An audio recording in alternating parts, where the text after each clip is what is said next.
pour l'interview du jour, je reçois Cyril Lobjoie. Bonjour Cyril. Bonjour Aude, merci. Alors vous vous décrivez comme business coach. Alors est-ce que vous pouvez nous expliquer ce que c'est qu'un business coach? Alors un business coach, c'est une personne, c'est un facilitateur, un levier, un partenaire qui accompagne des personnes ou des organisations dans le développement de leur entreprise ou de leur business, mais surtout sur un axe de développement professionnel.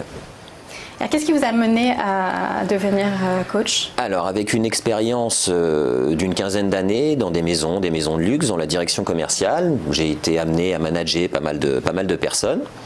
Et au fur et à mesure de mon parcours, à la fin de mon parcours, j'ai fini par faire un burn-out, comme beaucoup de personnes malheureusement. Il y a différents indicateurs. Et je me suis posé la question, quelle était la direction que je souhaitais prendre pour mon avenir? Qu'est-ce qui me correspondait vraiment? Quels étaient les éléments sur lesquels j'allais me baser pour créer ma nouvelle mission professionnelle? J'ai donc décidé de me reconvertir dans l'accompagnement des personnes dans un premier temps. Donc je me suis certifié en développement personnel auprès d'une école. Donc je suis coach RNCP, ce qu'on appelle RNCP, au registre de la certification professionnelle. Et par la suite, j'ai acquis des compétences. Je me suis formé auprès de différentes écoles, l'EM Lyon notamment, qui est une business school, qui est bien connue bien sûr, sur différents éléments pour aborder le développement professionnel et devenir, ma spécialité étant, comme on l'a dit, business coach, d'accompagner les personnes sur leur évolution de carrière notamment.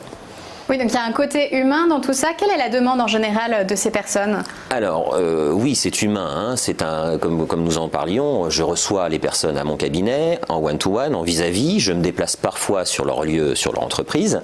Mais les demandes qui sont souvent axées sur l'évolution de carrière, essentiellement, sur la négociation de temps en temps, pour pouvoir obtenir un nouveau poste, pour pouvoir négocier un salaire de temps en temps aussi. La gestion de projets entrepreneurial, lorsque vous partez de votre entreprise et que vous avez un projet en tête, de quelle manière vous allez le développer, de quelle manière vous allez réfléchir à ça. Et enfin, la réorientation de carrière. Vous pouvez décider de changer de secteur d'activité, par exemple, et de faire un point pour regarder qu'est-ce qui vous correspond vraiment, quel est votre avenir et dans quel domaine vous allez pouvoir vous épanouir par la suite. Est-ce que ce sont des managers, des salariés? Est-ce que vous vous intéressez à un secteur en particulier? Alors, ça varie selon les clients. Moi, je suis plutôt principalement axé sur 3 typologies. Des salariés, bien sûr, en entreprise, mais qui sont souvent des managers avec des équipes qui souhaitent améliorer, je dirais, leur image, leur posture, leur communication en entreprise, avec leurs équipes notamment. J'ai une partie de ma clientèle qui sont des dirigeants. Ces dirigeants-là viennent me voir pour travailler aussi leur posture, leur vision stratégique de leur entreprise, avoir une notion de partage auprès de leurs salariés, auprès de leurs associés parfois aussi. Et enfin des entrepreneurs.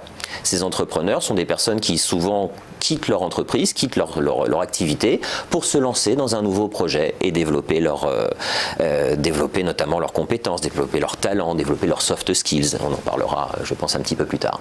Et en quoi vous vous différenciez des grands cabinets qui proposent aussi beaucoup de conseils et sûrement aussi du coaching? Alors, de par mon expérience qui est unique en tant qu'ancien directeur commercial pour des grandes maisons de luxe notamment, donc j'ai tout mon parcours professionnel dans lequel je maîtrise le management d'équipe, je sais ce que c'est que le reporting auprès de la direction, je l'ai vécu au quotidien. Donc ça, c'est la première chose. Tout mon parcours de certification diplômant pour mon parcours de coach, en design thinking notamment, en copywriting, des notions d'effectuation que j'ai travaillé notamment encore une fois à l'EM Lyon. Et surtout, je suis coach, mais je suis aussi consultant.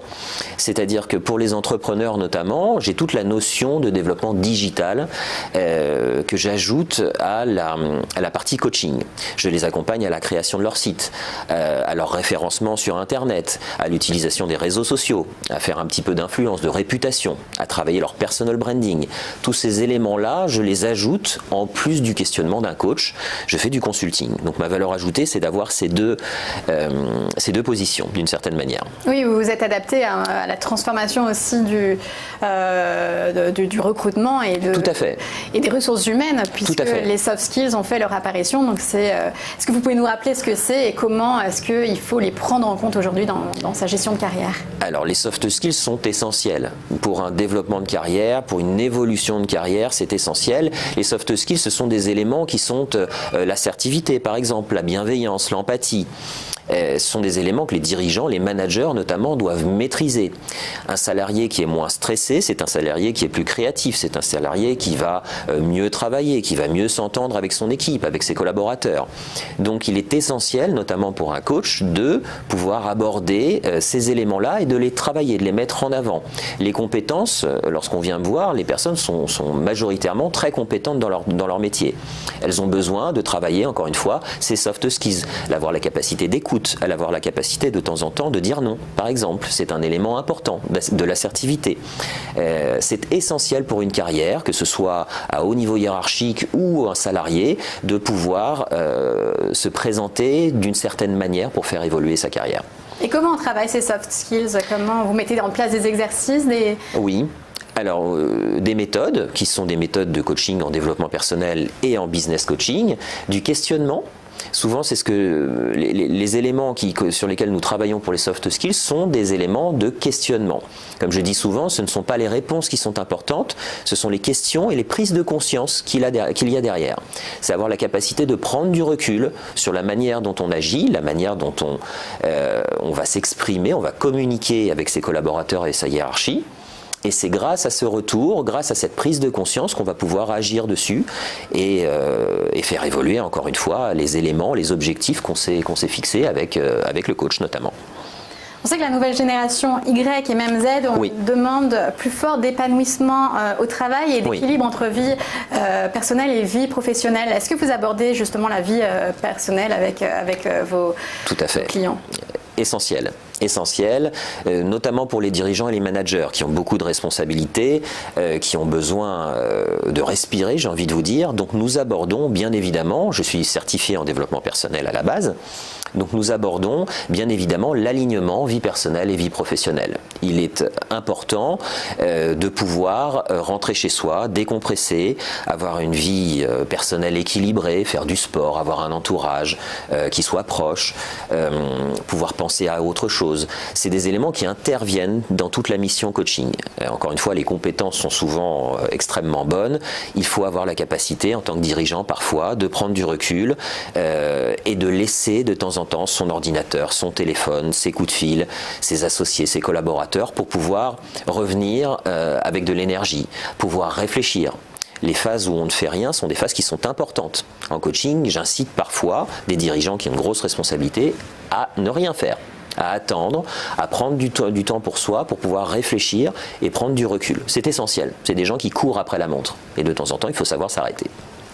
Et est-ce que vous travaillez pour certains cas avec d'autres partenaires, d'autres maisons ? Oui, tout à fait. Alors il y a un élément qui est important pour moi. Je suis bénévole pour une association qui s'appelle l'Apitech. L'Apitech, c'est une association qui regroupe des startups qui agissent et qui ont des business models qui sont axés sur la qualité de vie au travail, le bien-être au travail. Donc je suis coach officiel avec 2 coachs de ma promotion, que je salue d'ailleurs, et nous intervenons auprès de cette association, donc l'Apitech, pour organiser des ateliers de co-développement, notamment des conférences sur certains sujets qui sont liés au bien-être au travail. Et deuxième petit élément sur lequel je travaille actuellement, je suis formateur pour la plateforme Udemy.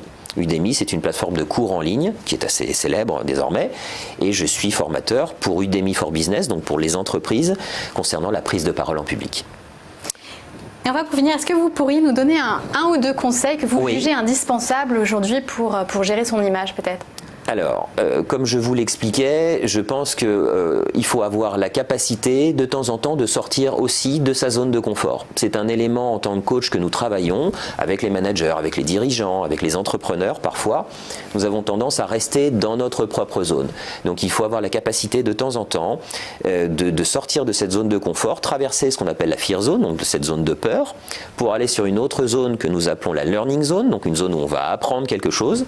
Et au terme de cette zone-là, vous avez la growth zone ou la zone d'épanouissement où on se grandit. Donc un premier conseil, ce serait d'avoir régulièrement la capacité de se faire accompagner si nécessaire, mais de sortir de sa zone de confort. Et deuxième petit conseil, c'est essayez, agissez. N'ayez pas peur de l'échec. L'échec pour moi est un diplôme. L'échec est une expérience. On vous pardonnera toujours d'avoir fait, peut-être d'avoir échoué parfois, mais c'est l'immobilisme qui est pénalisant. Donc, dans la mesure du possible, agissez, faites des choses, créez un environnement qui vous permettra de sortir un petit peu de votre zone de confort, de façon personnelle et professionnelle. Hein, c'est pas uniquement pro, ça peut être les deux. L'épanouissement est de l'autre côté de la zone de confort, toujours. Et dans les personnes que vous avez coachées, est-ce que vous avez des cas, des évolutions qui vous ont marqué? Oui, oui, notamment récemment un dirigeant associé dans un cabinet qui était extrêmement pris par son travail, comme on le disait, qui avait la tête extrêmement prise à ça et qui se sentait souvent isolé dans ses prises de décision, dans ses réflexions.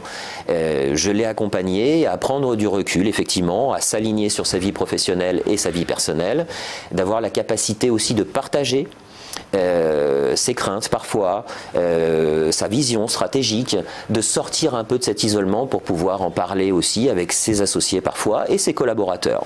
Et ça m'a marqué parce que c'est une personne qui était quand même assez stressée, qui était très prise par son travail. Lorsqu'il était à l'extérieur, il ne pensait qu'à ça. Quand il discutait avec ses amis, il m'expliquait qu'il ne pensait qu'à ça, au téléphone, à ce qu'il allait faire par la suite. Et il y a eu un vrai changement. Quelqu'un qui s'est transformé, qui apprécie la vie désormais, qui est capable de couper son téléphone, enfin c'est 3 téléphones pour être exact, et de penser à autre chose. Et les impacts ont été positifs pour lui. Et on l'a vu aussi en entreprise, parce que j'accompagne maintenant ses collaborateurs, et l'impact a été vraiment positif pour l'ensemble de la structure.